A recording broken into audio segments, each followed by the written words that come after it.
Good evening to everyone. Myself Rajan and I am the team member of Coder Night and I've participated in NASA Space Hackathon.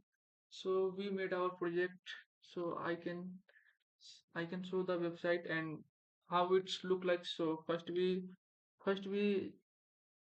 show our what our team problem statement. So uncover the role of greenhouse gases in your neighborhood.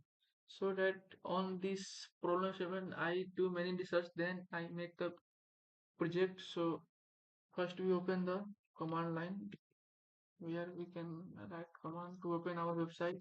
So first write a command. Wait a minute. So our website is now visible. So wait a minute to fully come. So you can see that here is the latitude and longitude. So user can change it with their specific location and with their own location. So first here is the longitude minus 73.20. You can change it to this so that you can change the concentration.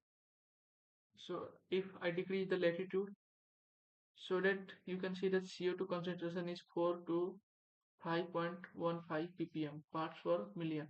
So user can change their latitude and longitude with their own location, and here is the real-time air quality data and 206.95 of carbon dioxide, and I fetch this concentration from weather app API so that it predict accurately. So you can here now see that air quality component. It is the real-time component, and here you can see the forecasting of greenhouse emission gas, which is called CO, and below this you can see the CO2 and forecast of CO. So first we show our forecasting of CO concentration. So on 13th December 2024 at 11:30 in Indian time standard and in world time standard is 23:30. So the concentration of CO is 206.95, and on tomorrow means today is 13th September, you can see that. So tomorrow on 14th September at 12:30 the concentration of CO is 210.29. That's why you can move your cursor and see the date and time with time and date you can see the concentration of CO. So now come at predicted CO2 versus forecasting CO, sorry. You can see the predicted CO2 ppm is 425.6569 and forecast CO is 203.61 ppm. And here you can move your cursor and see by the dates and a specific time standard. And here I fetch the location of user. So my location is this due to satellite error and network error in my village. I'm not able to show the map. So my location is this, and I get the location with the map box API to see the to fetch the user location. And here is about this project and model performance. So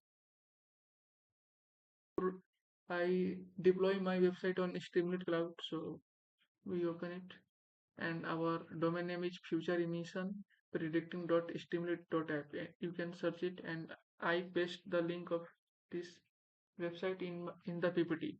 So now come at how we trained our model. So first come on the file. So here I type the Jupyter Notebook command. So that I open the Jupyter Notebook on my local host. Wait a minute.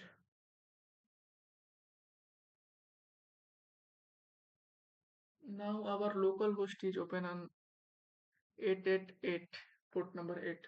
So you can see the untitled.ipynb file. Here I write the code to train the model. So you can so I open this and you can see this how we write the code. So first we import some library and some algorithm just like a random forest algorithm, and in and here is the code for date and time. Here is for code for date and time and location, and for location we use latitude and longitude, and here we fetch the data from NASA and US GSG organization. So it is trained like this, and we use random forest algorithm and some linear regression algorithm. So you can see the code, and now we come on the how we fetch the data and put inside the CSV file, which is automatically filled. So here you can see that the past data of concentration of all CO2. So it is never ending. So I'll move out on the home of Jupyter Notebook. So how we train our AI model?